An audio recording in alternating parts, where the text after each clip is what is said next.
So what is called classification? Classification, this is the simplest term,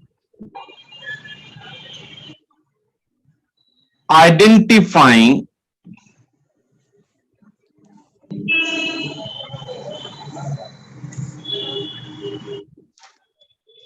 to keep yourself on mute. Arun ji, आपके यहाँ से थोड़ा सा disturbance है. सर क्या हमें इन सबको नोट करना है? बेटा करते जाएंगे तो आपके लिए बेहतर है, नहीं करेंगे तो कोई दिक्कत नहीं है ना. So identifying the heading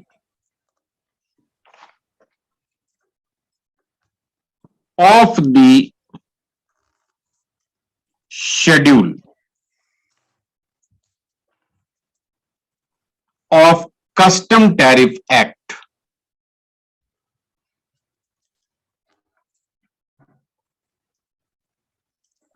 under which an article is covered. Under which an article is covered. That is called a classification. Now, number of questions will arise, those who are not very much conversant with the concept of what is heading and what is schedule and what is Custom Tariff Act. So in any case, I'm going to cover up everything in detail today, just giving an introduction that what we are going to talk about. And when it comes to Viva,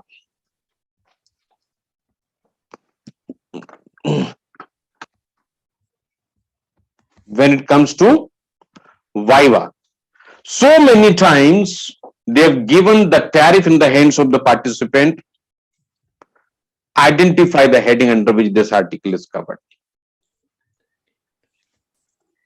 And if you don't know what is the meaning of classification, how to do that, it is not only the question of the written exam, but also this is relevant for Viva. So when it comes to classification, you have to remember the list of all the chapters under the Custom Tariff Act, schedule number 1. All the list. Broad headings only, not minor things. Those broad headings are there and those you have to remember.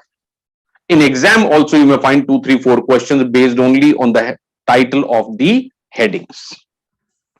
And the classification is based on certain principles. So when you know the principle, only then you can answer those questions correctly. And when it is in you are there in the Viva, what will happen? If you are in the Viva and they have given you that kind of thing, only one question is going to determine whether license is issued to you or not. Right. So because Viva is meant for understanding the application of law. They are not going to test you for the law again. They are going to test you for the application of law in the Viva. So law has already been tested in the written exam, but application is going to be tested there.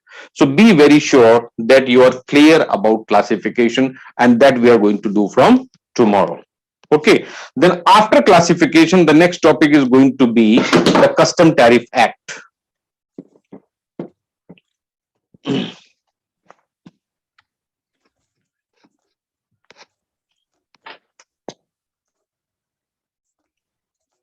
The next thing is Custom Tariff Act. In Custom Tariff Act, what is tariff? Why this act is applicable? This act mainly talks about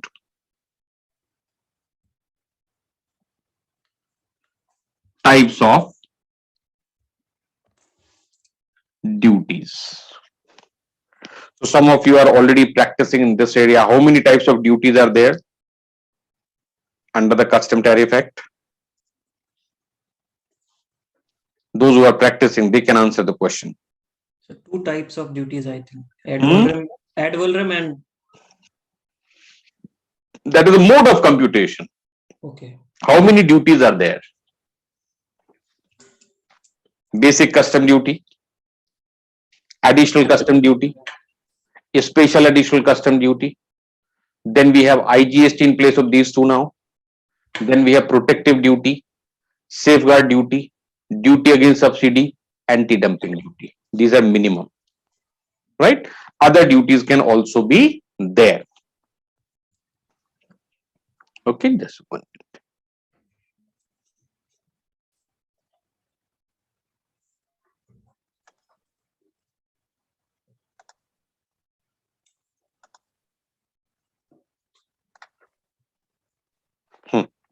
Sorry.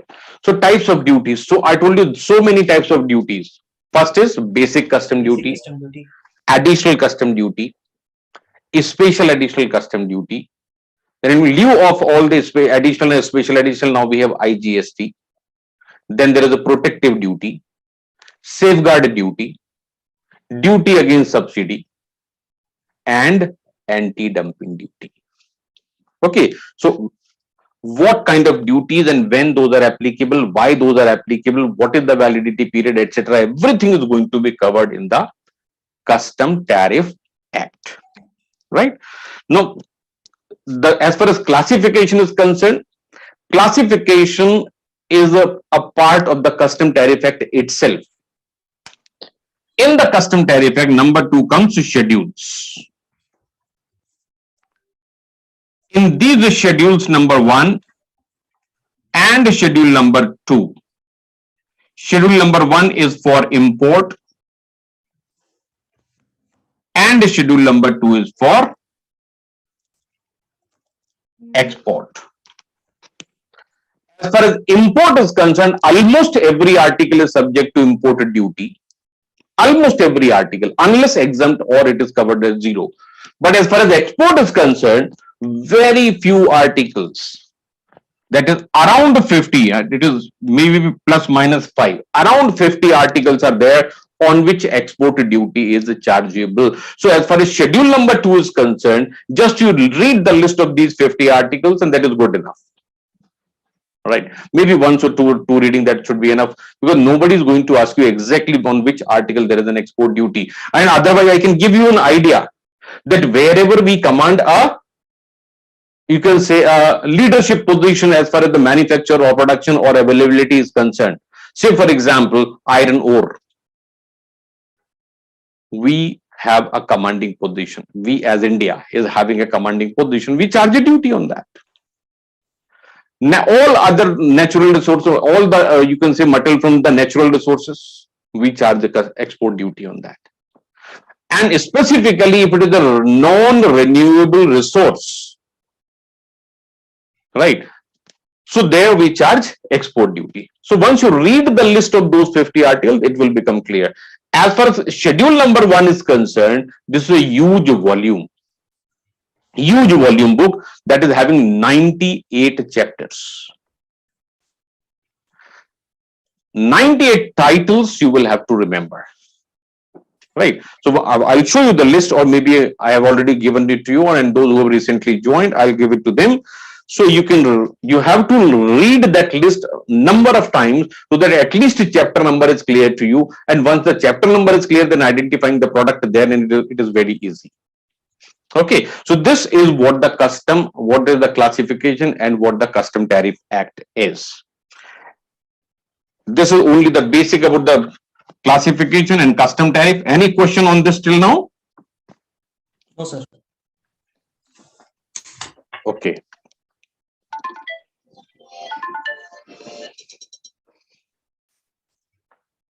So once again, yes.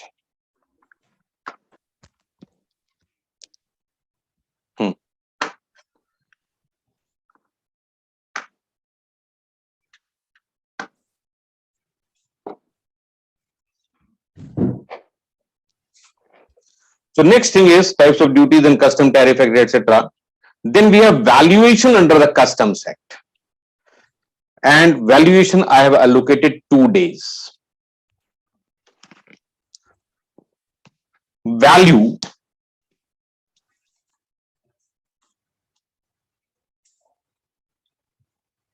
is not equal to cost or price.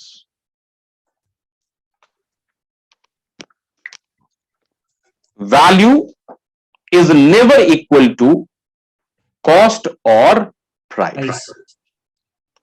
Right. In a given situation, it may be same, but it is generally it is not. These are not same as far as law is concerned.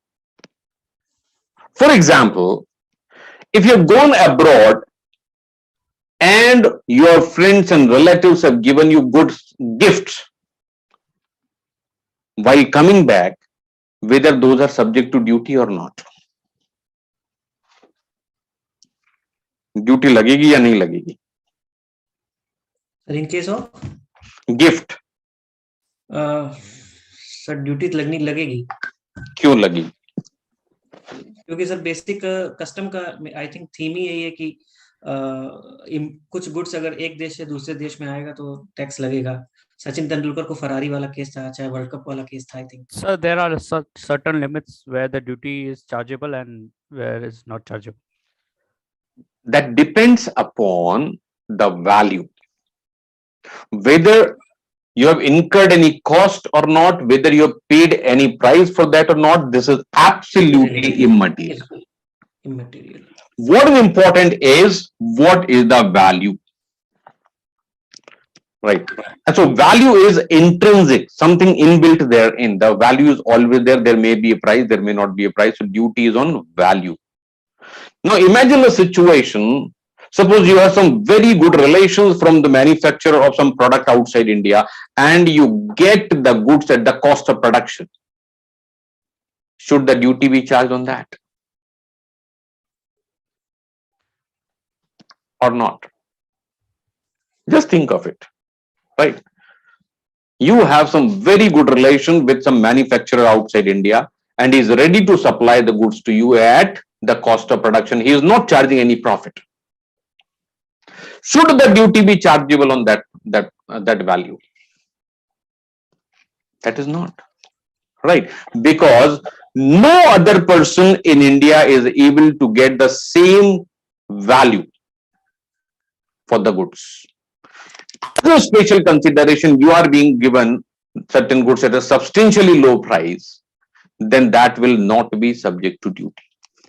So duty is always on value. This is not on the cost or on the price. Right? So duty is on value. So there is a series of provisions applicable as far as the concept of value is concerned. We have to understand the value, all the provisions, and little practicals also you have to understand. Practical question is never going to be there in the exam for computation of the duty. Or because if they give you a question, then it is a long question and that cannot be answered in 1 minute. Okay, so but you should have an idea, because that may be somewhere there, or maybe some conceptual question can be there. So everything we are going to discuss as far as the concept of value is concerned. Right? Now this value, again have an idea. This may be transaction value, or this may be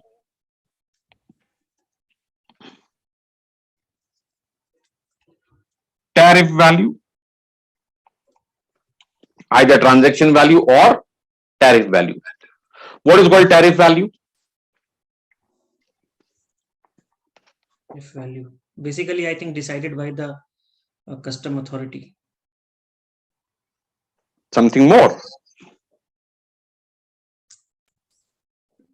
Why the value is decided? First question is why the value is decided.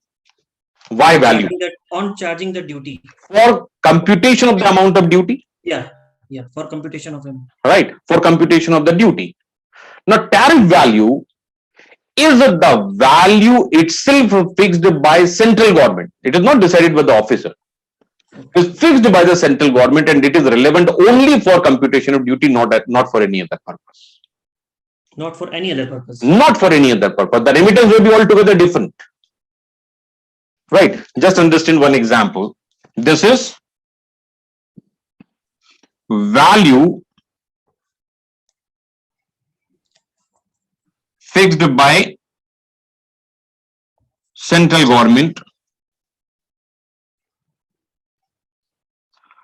only for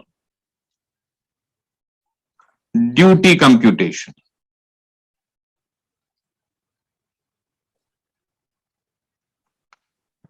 Only for duty, nothing else. Some article you imported, say at the rate of rupees 100 per piece or per unit. This is your contract price, right? If the tariff value may be less than this, may be more than this. Imagine that if the tariff value is rupees 75, then what happens? And if the tariff value is rupees 175, then what happens? This is the actual value which you are paying, right? But for the purpose of computation of duty, the government has fixed the tariff value. This can be this, it can be this. For one article, two values will not be there.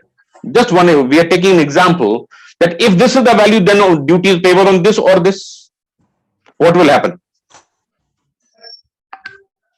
Logic, apply pure logic. No law in that. You have imported the goods at the rate of rupees 100 per unit and the tariff value is rupees 75. The duty is payable on 75 or 100? 100.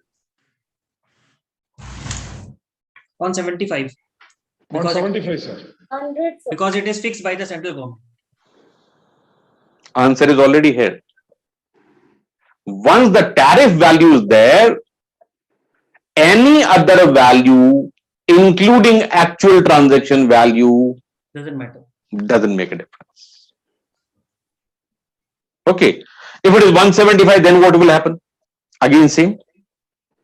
You 175. cannot say that I paid only 100 rupees. Why should I end up paying the duty on 175? The tariff value is for 175. You have to pay the duty as if the value is 175. Is this point clear? Yeah. Right. This is only an introduction. I'm not taking to the details. Huh? Now, transaction value. Now, this transaction value is, this may be actual or this may be as per the rules. The valuation, the transaction value, it can be actual transaction value or it can be as per the rules, right?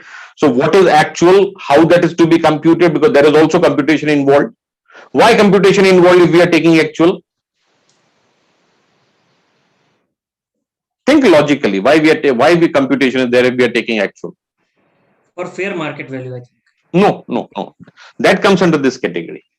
Okay. You see, normally the transactions in the international business, those are in foreign currency, designated in foreign currency. Usually that is dollars, Yes. right?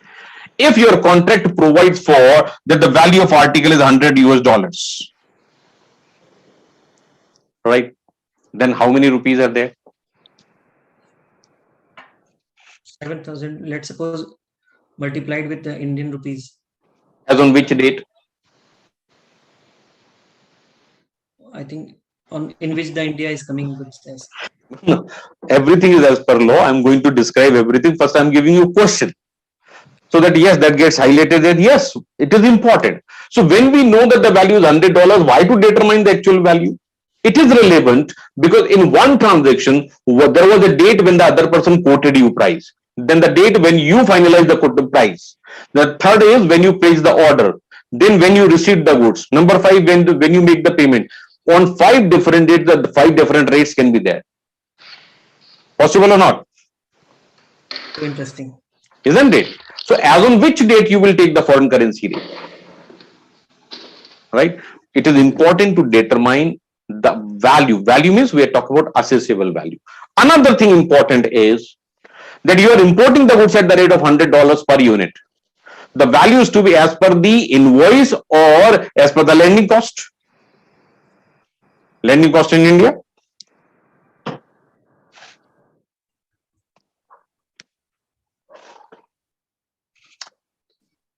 Should be the landing cost. The value is as per the landing. Yes. Landing Right. cost, I think. So landing cost includes the cost of Goods plus plus transportation cost plus transportation, plus insurance, plus other provisions are also there which are included. So we never go on invoice value. That's why even if we take actual, we have to determine that. We never go on what is there in the invoice. So this is one of the very, very important chapter, not only for the purpose of exam, but also for the career. Right? Whatever capacity you are working in relation to customers, valuation is very, very important. Let me tell you one thing, that up to 3 years before, exam pattern was different. As of today, exam pattern is completely different. When exam was descriptive, we used to give a definite number of questions, that just read these questions, and if you find the similar title in the exam, just write this answer only. And license was there. Not now. Because as of now, nobody knows who is setting the paper and who is going to evaluate the answer sheet, because everything is computerized. And paper is being prepared at a professional level. So now this is professional education. There's no any other adjustment allowed in this exam. So you have to prepare at professional level. How to prepare? That I'm going to introduce you today itself. How to study properly. Okay. That once we cover up that, then the next topic will be about valuation. Then comes foreign trade policy. What is called foreign trade policy?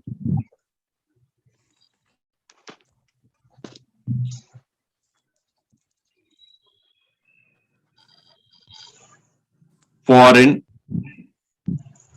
trade policy, called as FTP generally. And the weightage of this foreign trade policy in the exam may be 10%, maybe 15%, but not beyond that. 10 to 15% weightage is of foreign trade policy. Now, this policy is framed under another law.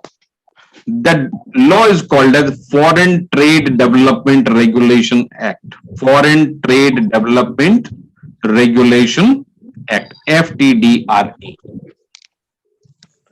This act authorizes the government to frame the foreign trade policy. And in this policy, as of now, what is the main thing?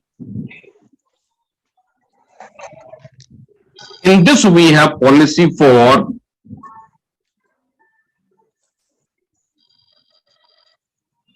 promotion of export. Export promotion policy. Foreign trade policy is actually, this is export promotion policy. Right? And import regulation policy. Any idea what are the policies available for promotion of export? Duty drawback, sir.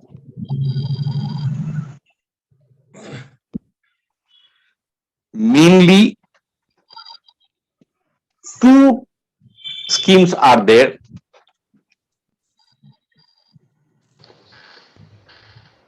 Duty free import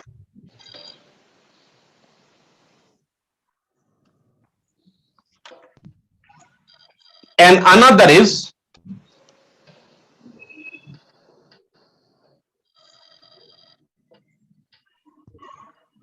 either you can call it duty drawback, or this is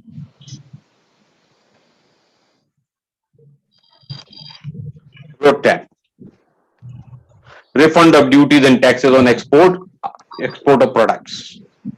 That is called RoDTEP scheme. Duty free import, again this can be divided in two parts. This can be for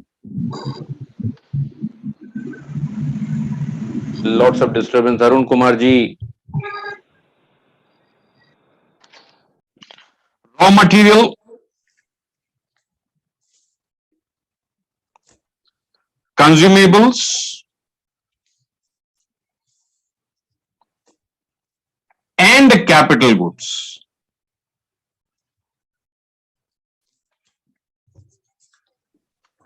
Remember this? What is the name of the scheme for capital goods? What is the name of scheme of capital goods? For the incentive, as a promotion of export goods. EPCG. Duty free import of capital goods. What is that scheme called as? EPCG. Yes, that is called EPCG scheme. Don't bother if you don't know, because this is chapter number 5 of the foreign trade policy, and we are going to discuss that in detail. Okay, those who know, for them it may be a quick revision or a quick touch. So, and what is the policy referred? What is the duty free import policy for raw material and consumables?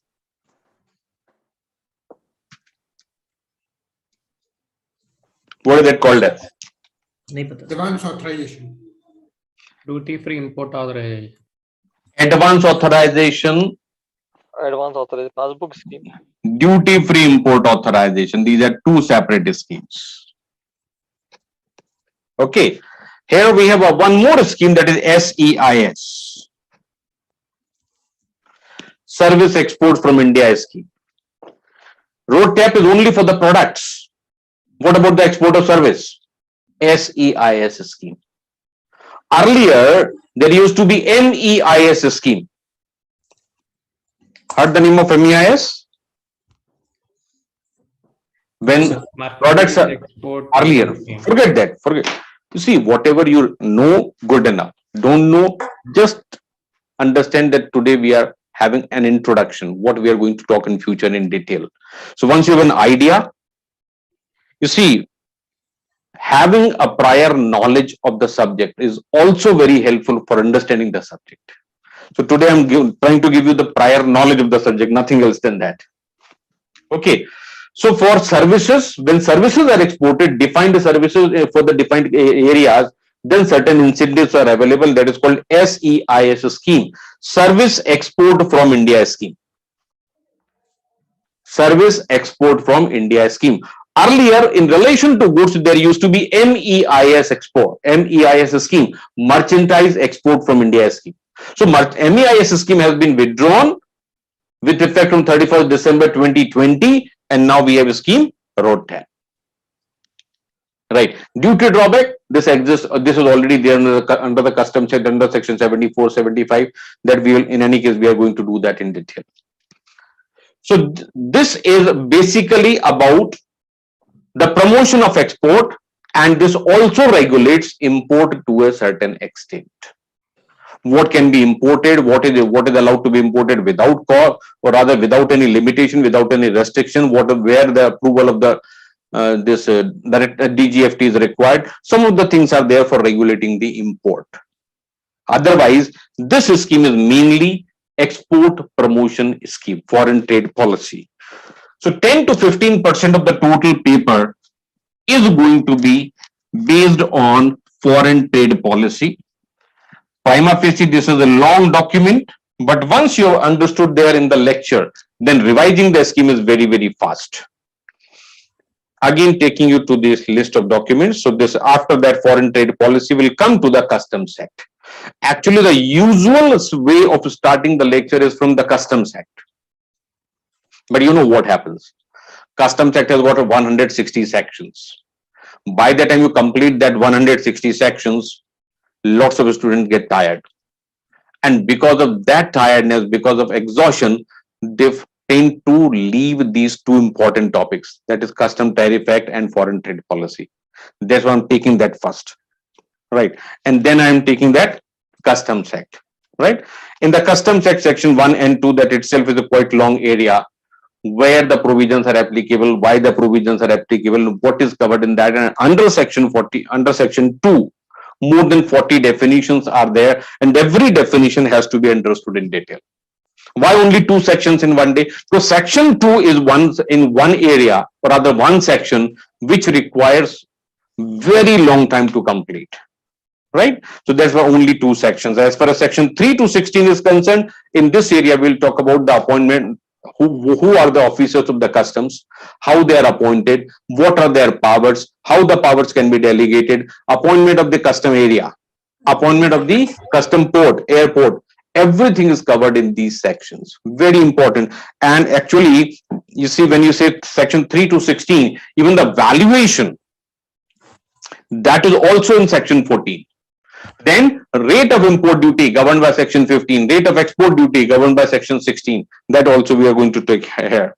Then section 17 to 26A, these are main assessment related provisions. Actual assessment, provisional assessment, second assessment, first assessment, and goods being imported, goods being returned, then remission of duty, waiver of duty, everything is covered in these sections 17 to 26A. Okay. Just do not bother what I'm talking about. Just listen. 27 to 28 DA, these are about demands and refunds. When and how much demand can be raised, and how and when the refund can be claimed from the department. So long provisions. Okay. So this is the list of the sections which we are going to cover up. And without knowing the sections, just going through the number, it is only introduction part.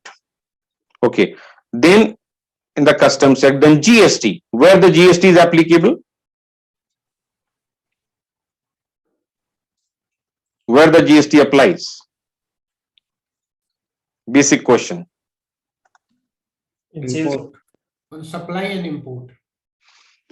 GST.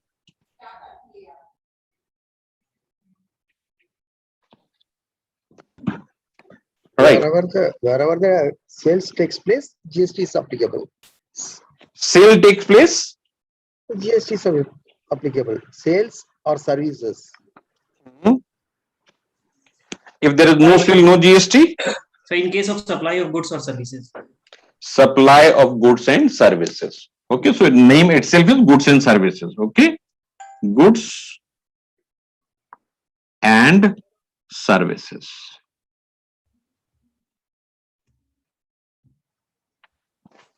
Okay. Whether Custom Act covers goods or goods and services both. Goods and services both. Customs Act. What does it do? I think goods and services both. Only goods. Only goods. So related to only goods actually. Customs. This deals with goods only. Right? It has nothing to do as far as services are concerned. So if services are imported, then whether the GST is applicable or not. If services are imported, whether GST is applicable or not. Definitely, sir. Yes, sir. That is applicable. Under reverse charge. That is subjective. Who is importing? Where from it is being imported? Who is the supplier? Right? So prima facie we can say that if the services are imported for a consideration, those are also taxable. If services are being imported without a consideration from somebody known to me for my personal use, whether it is taxable or not. It is taxable under Customs Act or GST Act? GST. GST only. There is nothing in customs as far as services are concerned. Customs deals with goods only.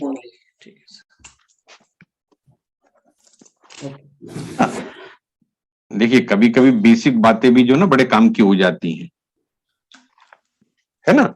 बहुत basic चीज है लेकिन काम की हो सकती है कुछ लोगों के लिए, right? And once it is clarified, it is clear, it is clarified forever, isn't it? So custom deals with goods only.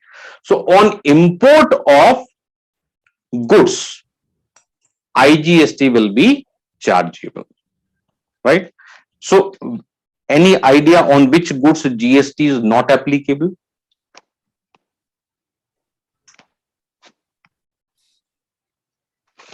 Food products actually.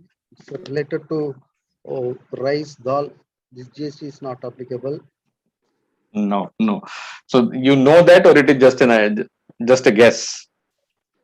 No, we are not paying GST for rice and dal. Hmm. Basic food items, the exemption has been given, otherwise every subject is subject to tax. Okay. Now, as far as GST is concerned, this is applicable on supply. Supply of goods and services. Now, this supply may be sale or barter or exchange or something else. Now, this supply can be interstate,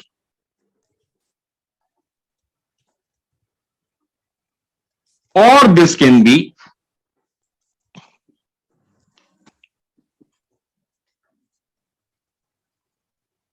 intrastate, right? Interstate supply means origin and destination. This is not the legal language, just for understanding I am giving you. I'll give you proper legal language when I talk about that subject. Origin and destination, these are in two different states.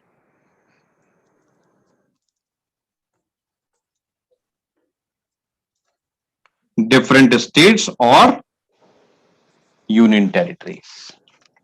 Or a state and union territory. So goods are originating from one state and destination is another. Then that is called interstate supply.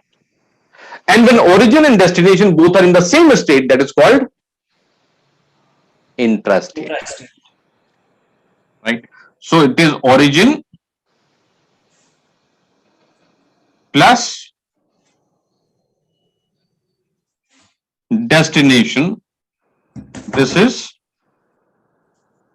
same state or union territory, that is called intrastate. Right? Now, if it is an intrastate supply, which GST is applicable? IGST. This is IGST, correct? Right? And if it is intrastate, then what other intrastate then? CGST and SGST. CGST plus SGST. SGST is applicable. Right? Now, where the import and export is covered here? In case of IGST. How come? because election by the central government, I think. That's why. That is okay, but why it is being charged? Why IGST on import? Because it is considered as an interstate supply, interstate supply. It is considered Correct. as an Correct. So, for the purpose of IGST, import of goods is also treated as an interstate supply.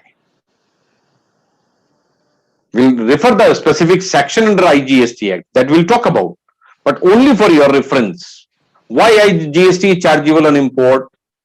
Because IGST is the applicable on interstate, and import of goods from some other country to India, that is also defined as a interstate supply, right? So import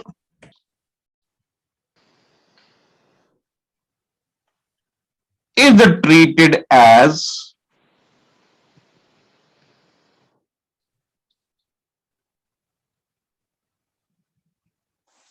interstate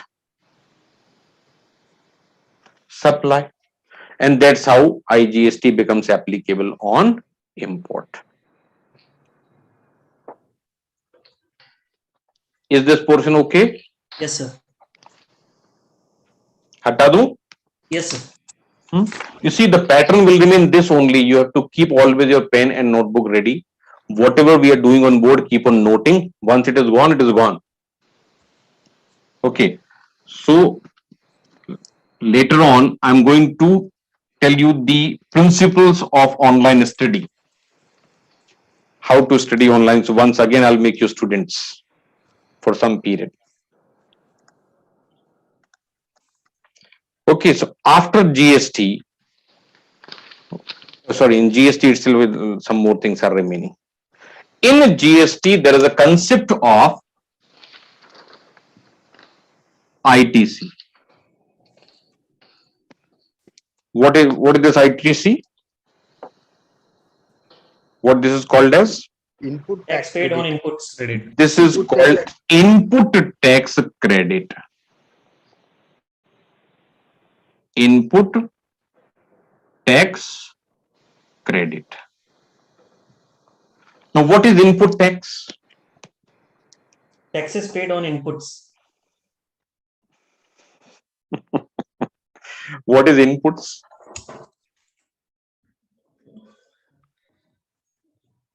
Inputs. Taxes paid on export that are refunded. Input tax. This is tax on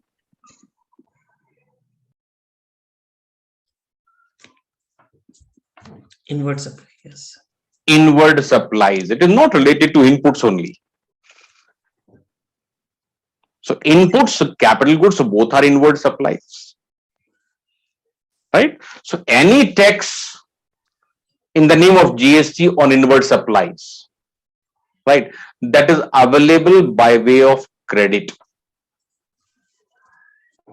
Right? So any tax on inward supplies is available by way of credit except under certain specific circumstances. So those specific circumstances also we will refer in brief when I come to the topic of GST. And in relation to export, how this is relevant for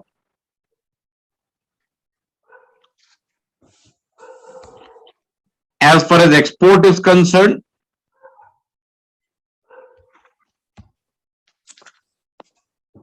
if goods are exported on which the GST has already been paid, right? In that case, GST already paid will be refundable. If the goods are exported without paying GST, then the input tax credit availed on inward supplies in relation to those goods, that is refundable. Means you say zero rated goods will be exported. मतलब बिल्कुल zero tax हो जाएगा. Export के समय आपको कोई tax generally नहीं भरना है ना? तो जितना भी आपने इनवर्ड इनपुट्स के ऊपर जो आपने टैक्स भरा है, वो जो भी आपके पास क्रेडिट है, क्रेडिट आप या तो अदरवाइज यूटिलाइज कर लीजिए, नहीं कर सकते तो आपको कैश में रिफंड मिल जाएगा. So in this case, Sir, can you please repeat? writing on the board, just wait. If GST paid goods are exported,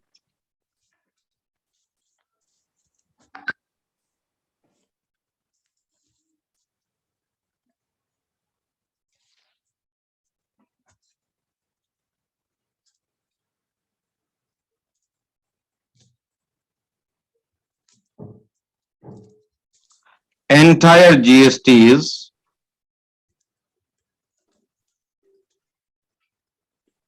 refundable. On inputs. No, GST paid goods means we are talking about the finished goods removed from the factory or removed from the shop on which you have already paid the GST. Now that is exported, right? Assuming that goods worth rupee 10,000. I'm taking smaller figures. These are removed from the factory and you have paid 18% GST on that. Effectively 1800 rupees GST paid, right? Now this is a tax paid to Government of India. Why the outsider should pay that?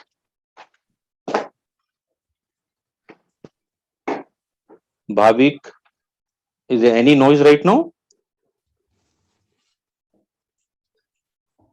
Sir, some of them have not been muted, so the board does not display because their faces are coming on. अच्छा बेटा वो screen आप set करो ना, आप अपने ये वाला इस स्क्रीन को पिन कर दो, Sir, वो इसको डबल क्लिक करो आप, Noted. है ना? इसको डबल क्लिक करो, यही रहेगा सामने, दूसरे स्क्रीन नहीं है, दूसरा नहीं आएगा. Okay, sir. Done, sir. ठीक है. Yes. तो यहां पर मैं बात कर रहा हूं कि 1800 rupees as the duty paid to government of India. why the outsider, your buyer outside India, should pay you this tax? Once goods are consumed there, then the government of that country is going to charge you tax, or rather the consumer will have to pay the tax to that country, the government of that country. So this amount of 1800 rupees paid by you to the government of India is 100% refundable. Bhavik, Yes, sir. ये amount fully refundable है ना? हाँ sir, refundable है ना? Full amount is refundable. Bhavik is a practicing chartered accountant, इसलिए मैंने उनका नाम लिया बीच में. So he knows that subject perfectly, right? So if GST paid goods are being exported, whatever GST has been paid at the time of removal, full amount of tax is fully refundable. That is one situation. Okay. Now take another situation. If the same goods are removed without paying GST, if the goods are removed or goods are exported without paying GST, then the ITC availed on the input consumed in that material is available by way of refund. Can I clear this one? Yes, sir.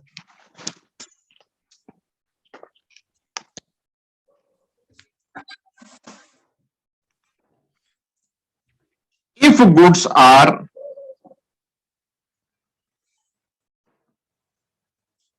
exported without GST, without paying GST rather,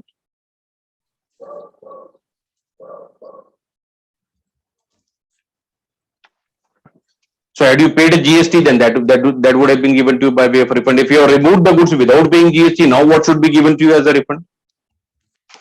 In this situation, the amount of ITC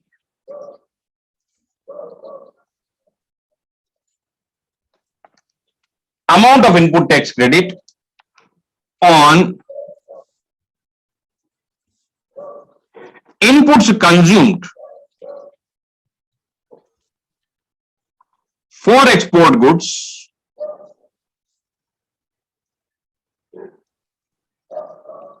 is Refundable.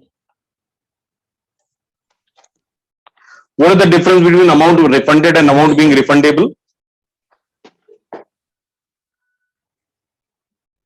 What is the difference? Refund of amount and amount being refunded. So the amount would be eligible to be refunded, but there might be some condition under which it can be. Correct. So amount is eligible to be refunded, but subject to certain conditions. Right. So that's why we have written the word refundable. We don't say amount is refunded. It is refundable, but you have a right to make use of that credit otherwise. So if you have already utilized, it will not be refunded again. Okay. Then another criteria, in case of import, what will happen?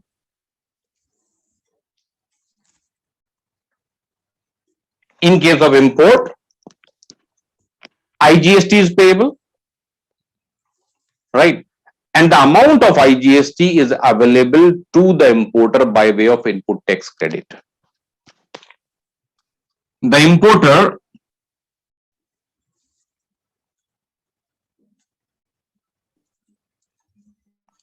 can avail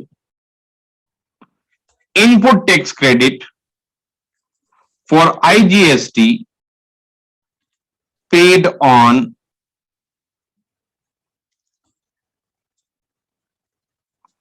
import of goods.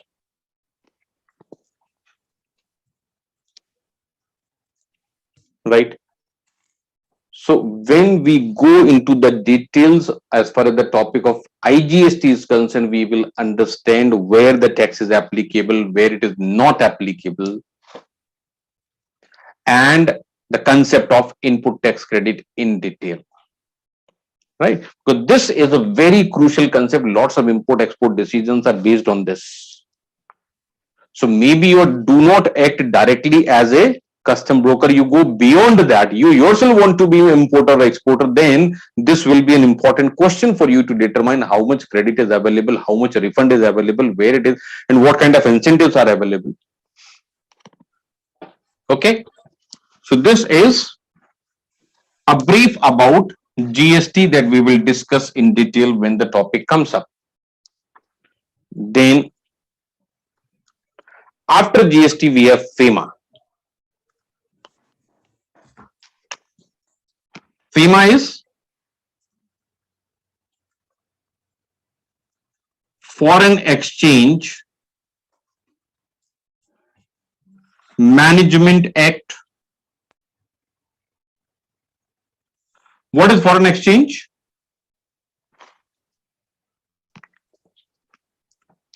What is called foreign exchange?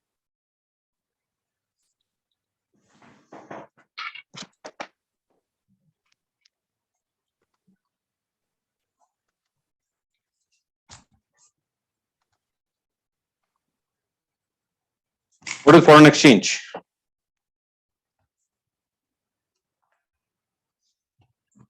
Foreign exchange.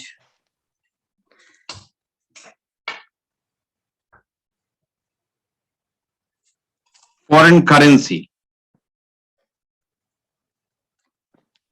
Is it foreign exchange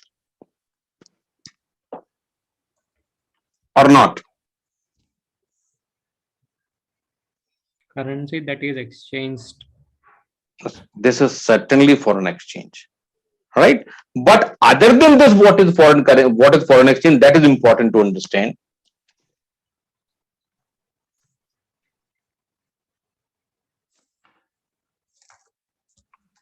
Money payable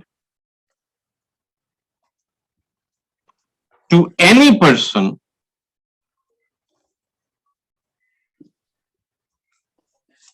outside India. From India, money is payable to any person outside India. It means as of now that money is in India. As far as India is concerned, it is being accounted in Indian rupees. Even that, it will be treated as a foreign exchange. Money payable to any person outside India, money will have to go through the proper channel, through the banking channel. In India, it may be maintained in Indian currency, but it will be referred as a foreign exchange. Similarly, any money receivable in India from outside India. So if you are exporter and you get the money from your customer outside India, in which currency you are going to get the money?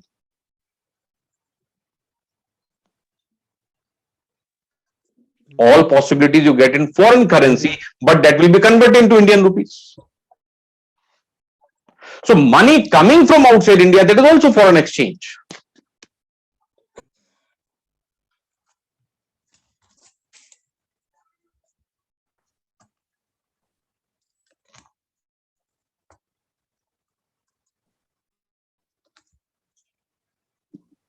Money coming from outside India. So this act does not deal only with the foreign currency. This talks about foreign exchange, right? And you know what is the main object of the law, FEMA, Foreign Exchange Management Act? What is the main object? Facilitate the foreign transaction. Facilitate the transactions in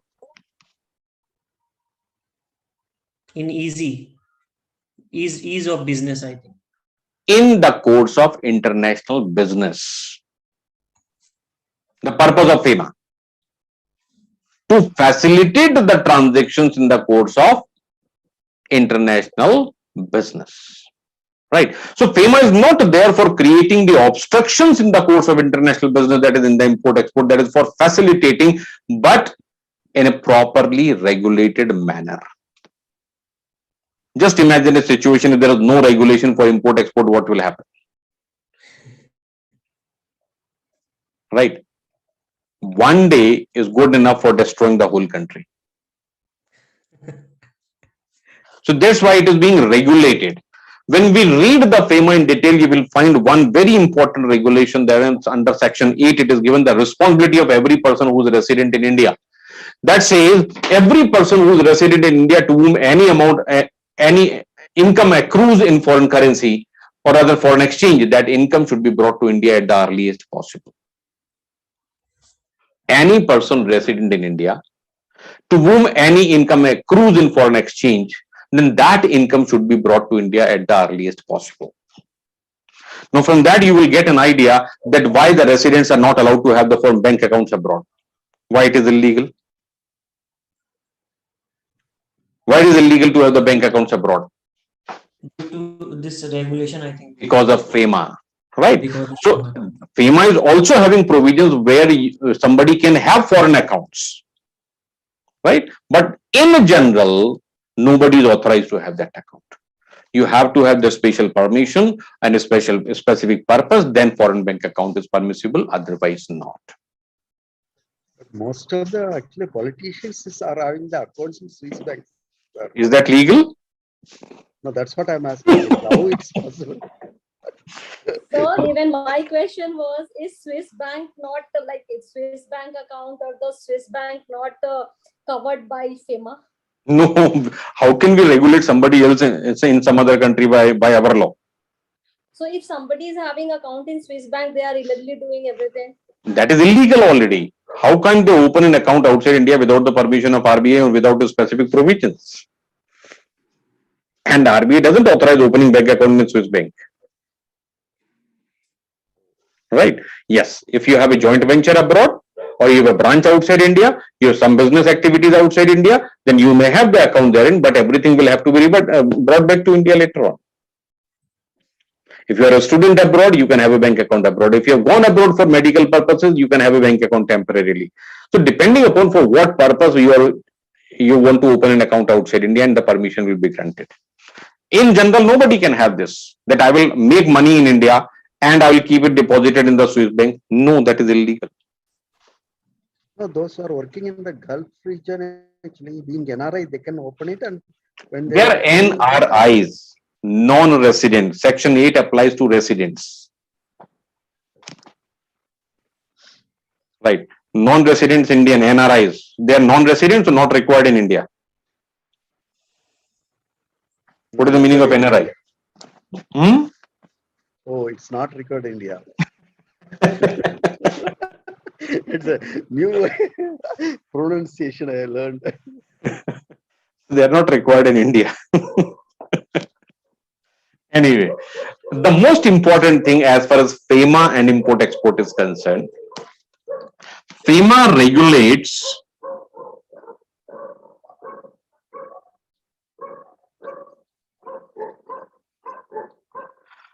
time limit for realization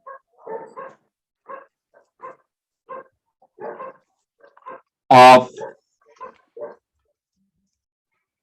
export proceeds. How come FEMA come into picture in case of import-export? So FEMA regulates the time limit for realization of export proceeds. Section 8 of FEMA, I give you a reference that every person who is resident in India is expected to bring the amount of foreign exchange earnings to India at the earliest possible. Now, they have not defined at the earliest means what, whether 5 days, 10 days, 15 days, or 1 month, or 6 months, or 1 year, or 2 years. That is not defined at the earliest. But when it comes to export proceeds in relation to goods, there is a time limit given under FEMA. That applies for goods as well as services both. What is the time limit? Any idea? Somebody can give me the idea what is the time limit for realization of export proceeds? 1 year. Now 1 year. After COVID, it is 1 year. Earlier, what it was?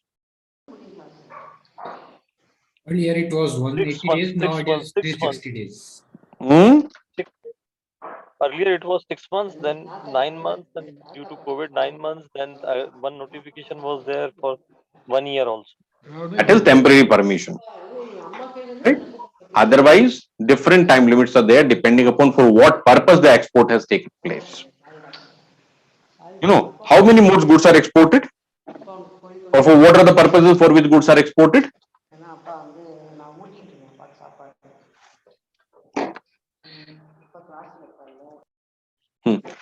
You see, general perception is that when goods are exported, the goods are going and the money is going to come back. That is the general perception. That is not the correct thing. In general, export relates to that only, that goods will be sent and the money will be received. But otherwise, export of gifts can be there, export of samples can be there, goods can be exported for a part of joint venture, goods can be exported as a part of investment abroad. Right, goods can be exported for execution of some project outside India, goods can be exported for warehousing abroad and sale. Different types of exports are there. And even if it is a sale, the sale can be only for direct money right now, or sale can be on lease basis, sale can be on EMI basis, sale can be on different terms. So don't understand that export means goods to sent and money received. All that is regulated by FEMA. Right? When and for what purposes goods can be exported, what kind of permission will be required, and as long as generally the goods are concerned, when goods are sent abroad for sale, no permission is required, but any export of goods on leasing or hire purchase or rental basis always requires prior approval of RBI. And if for some reason, if export proceeds cannot be realized within the specified time limit, then again the RBI comes into picture.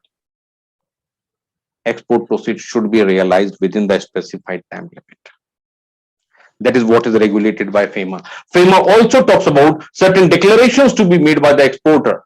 When the goods and services are being exported, certain declarations are required to be made, and the declaration is about the value and the time within which the export proceeds will be realized. And that is on record with the authorized banker, and banker is in touch with the RBI directly. So it is a responsibility of your banker with whom you are banking and with whom the declaration has been filed to ensure that the proceeds are realized. So as and when realized, intimation goes to RBI directly. If it is not realized, it is the responsibility of the banker to intimate the ROC that these are not being realized. All that is regulated by FEMA. So FEMA talks about declaration to be made. FEMA regulates the time limit for realization. FEMA regulates the extension and what is to be done. FEMA regulates foreign currency bank accounts. So everything is there in FEMA. So when we come to FEMA, again, that also we'll talk in detail. Okay. Then we have drugs and psychotropic substances, then some miscellaneous provisions. So mostly what we are going to discuss in the lectures that I have covered up. If you have any specific question, you can talk to me now. Otherwise, I'll proceed further. Sir, any class notes, anything can be Lots of things will be given to you. Just wait for one day. Oh. Tomorrow itself, I'll send you all this entire material for classification as well as custom tariff. Tomorrow morning, it will reach you. One question is Hmm? one question. Yes, please. Yeah, regulatory authority in FEMA Hmm. and FEMA is RBI, Right. and no other department is supposed, I mean, DGFT or any other customs or any other department is supposed to touch, I mean, enforce FEMA. But it is the duty of the RBI, or it is the function, or it is the responsibility of the RBI to take care of the foreign, I mean, proceeds realized. Am I right? Yes. You see, And when it comes to export import, in this, the laws applicable, mainly 3 laws. One is Customs Act.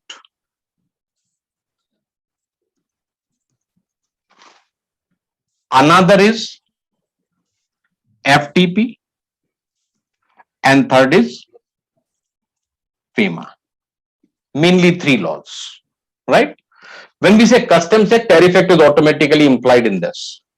In Customs Act, main authority is CBIC, Central Board of Indirect Taxes and Customs.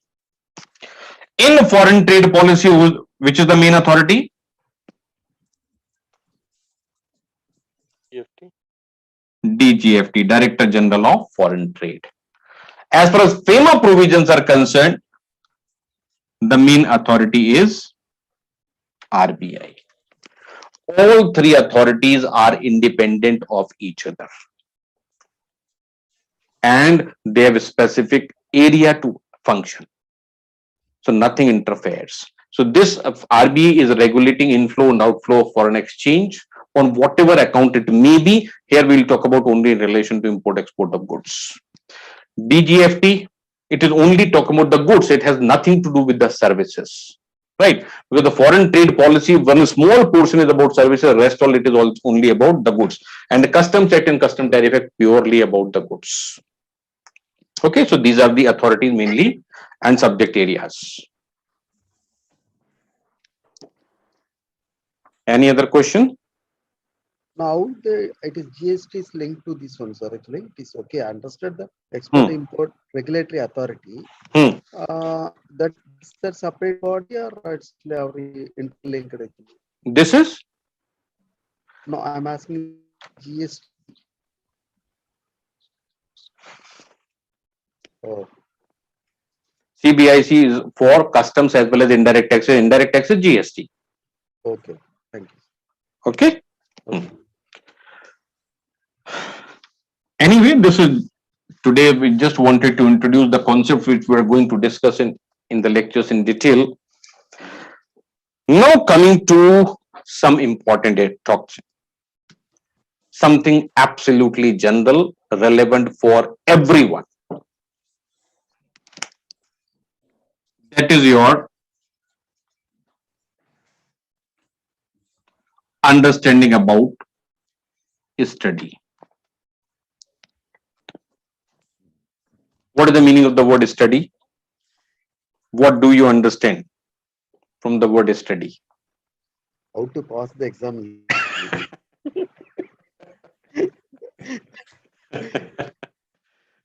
You see, in all professional exams, so whether it is CA or CS, lots of students do lots of study, but they do not pass. Why? What is the percentage of result for CA? Mohit? 5% around. Around 5%? Yeah. Right? In this, you can say 5 to 10% is the result. So where is the majority? Failure. Majority is failure. Why do they fail? I'll give you the reason. For the majority, study is equal to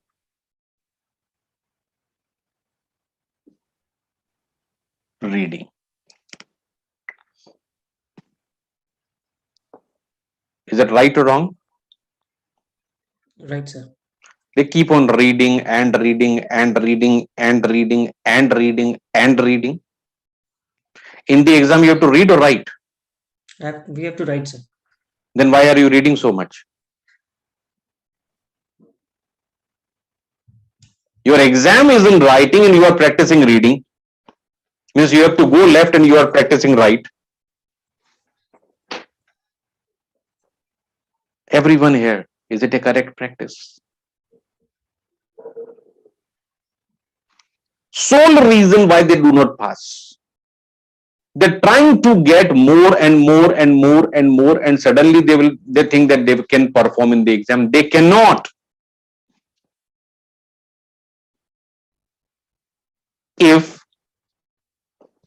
Let me give you another example. Suppose you are selected for swimming in Olympics. Okay. So you have to practice in the swimming pool or you have to sit in the classroom and read the notes? Definitely practice, sir. Then for exam, what is required? Reading or practice? Practice. Getting it? Why do they fail? Majority of the time they keep on reading and reading and reading and reading, which is absolutely wrong practice. What you should be doing, let me explain you that. This is, study is not equal to reading.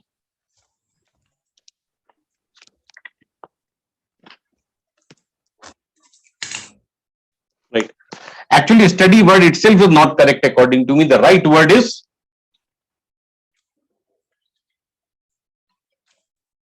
learning. And learning is a combination of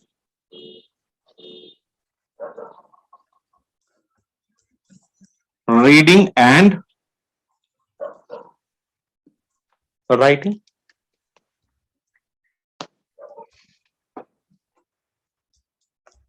Why it is so important to write? When to write? How much to write? Mohit, it will help you. Okay. 60% time you can devote here, but at least 40% time should go in writing. At least 40% time should go in writing. Writing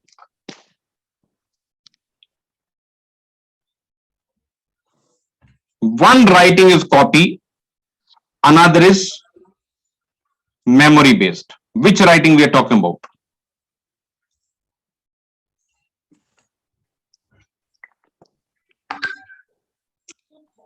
If you are referring the book and writing in the notebook, refer the book, write in the notebook, it is a waste of time.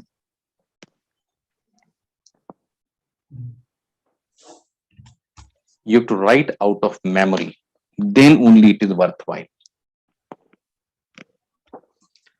How to do that? I'm giving you a proper system. Okay. So what is the proper system of study? Just understand that. It is a 45 minutes a cycle.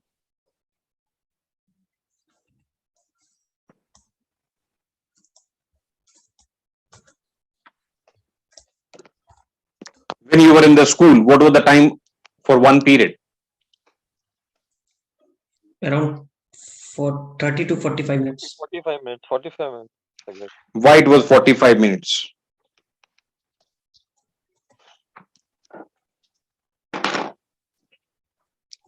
If they wanted to cover a little more, they could have one hour also, 2 hours also. Why 45 minutes only?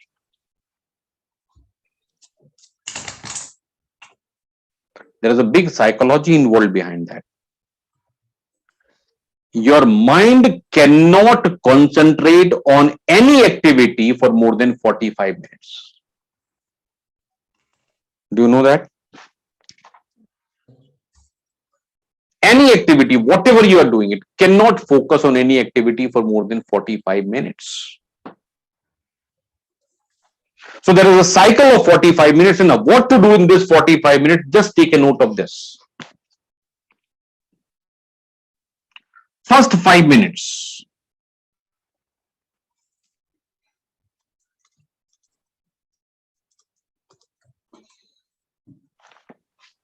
Just to bring your focus, concentrate what you want to study. How to do that?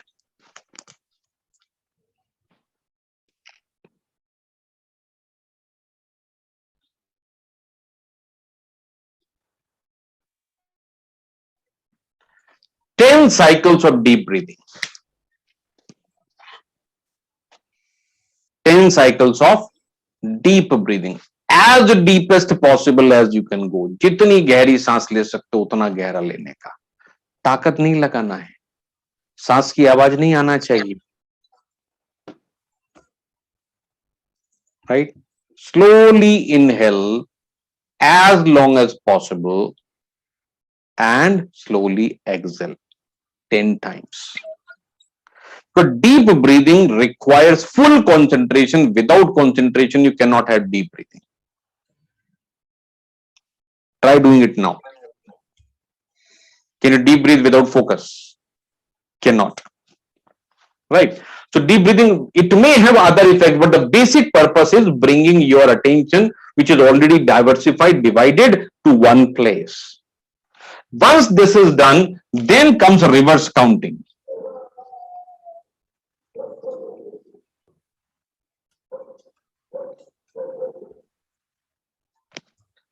Reverse count. Start from 50. 50, 49, 48, 47, 46, 45, 44, 43, 42, 41, 40, 39, 38, 37, 36. Go back. Any point error is committed, start from 50 again. Because error is possible only when you are not focusing. Once this is done, immediately you have to start reading.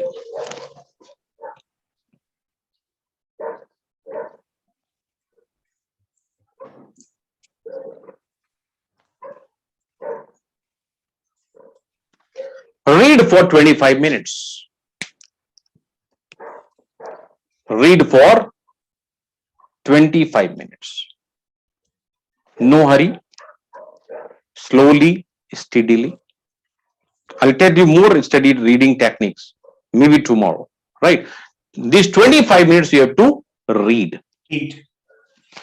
Then next 5 minutes,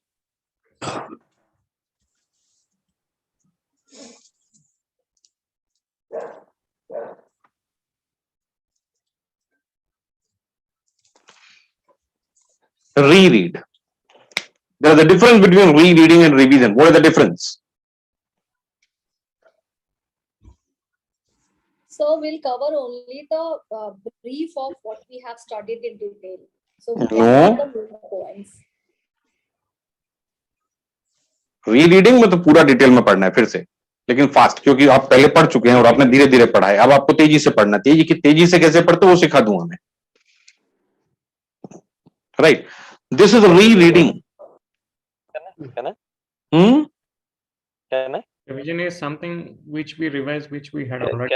Can I? Yes, please. Yeah, rereading is something earlier what we read now, whatever misread or unread left, that is rereading, and revision is already, I mean whatever is lost in the memory. I mean, suppose we could not recollect it. That is the revision. That is a revision, and rereading is something we overread it, misread it, or underread it, or not left it. That is the reread. In nutshell, rereading is basically a reading only but little faster. Right? Next 5 minutes,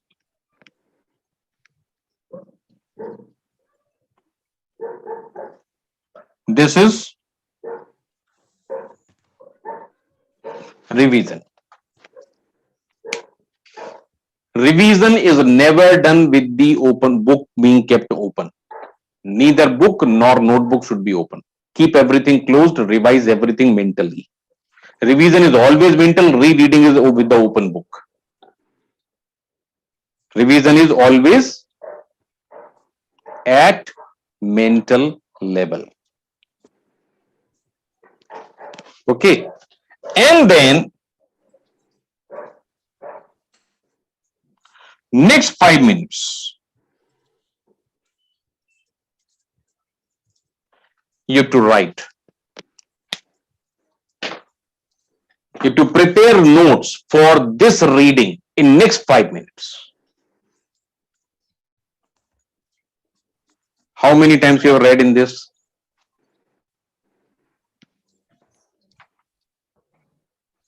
Reading, rereading, revision, and then I am asking you to make the notes. Never. Otherwise, how the notes are prepared? Every one of you have got the experience. How the notes are prepared? Keep the notebook open, keep the book open, and read one line from the book and note it in the notebook. It is notes or copy paste.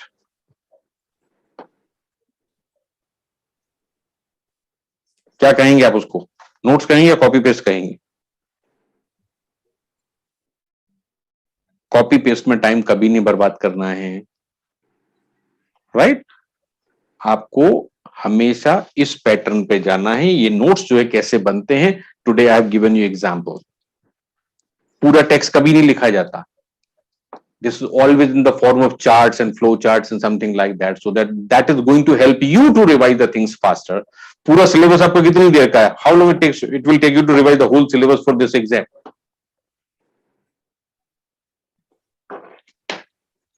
Maximum 2 hours. Maximum 2 hours. How to do that? You are going to learn that with me, right? So this is the pattern in which you have to follow. After this, take a break of 10 minutes. Once you have done this, okay, take a 10 minutes break. Necessarily get up, do some body stretches. If you know Surya Pranam, that, right, do that. Washroom, etc., whatever you have to do, but don't come back before 10 minutes. And don't extend it beyond 15 minutes. Necessarily a break. Right? Once again, you are fresh. Again, follow a cycle of 45 minutes. Not more than 3 cycles at one time. Once you've done 3 cycles, minimum 1 hour break is needed. You know, in professional exams, what happens? Between 2 exams, Mohit will relate to that. First 4 months. No touching the books at all. Mohit, Yes, sir. यही होता है ना? Exactly. ठीक है ना? 1 अप्रैल दिन में 12 घंटे किताबों के ऊपर, राइट? और ऑडिट बुक को लेके सो जाते थे. मालूम है मुझे मालूम है, जब नींद नहीं आ रही तो ऑडिट की बुक उठा लो, बुक खोलियो, फटाफट नींद आएगी. Exactly. ऑडिट के साथ तो यही होता था. It's 45 minutes actually cycle. Yeah, tell me. The 45 minute cycle, whether it's applicable for a school and a college as well. For everyone, even for office goers also, it is equally applicable. That's why CA classes are going on 4 hours. That's In final, जब जो CA classes होती है normally 4 घंटे की होती है. भैया class खत्म करना, सिलेबस पूरा करना होता है ना. सीखना किसको है? Exactly. in one day actually in my engineering college, the teacher took 3 hours class. No, I also used to teach 14 hours a day. 14 hours. Yes, 14. 7 to 9. That was my regular schedule of teaching. Right. No, But I know the output gets reduced when I teach that way, when the students read that way. The output is not even 50% of the time spent. Right. So maybe by the time I complete the syllabus, they even forget what I taught on the day 1. Wow. That's why this time I've kept only 1.5 hour lecture. And last time also I did 3 hours lecture in the last exam. This time I've intentionally kept it 1.5 hour, not more than that.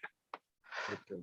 What I want you to do is that as soon as we close the lecture today, do not get up where you are. Open your notebook, revise it at least 3 times what we have talked about today. Minimum 3 times. It will take you hardly 5 minutes. And see the impact, what happens. Just turning the pages.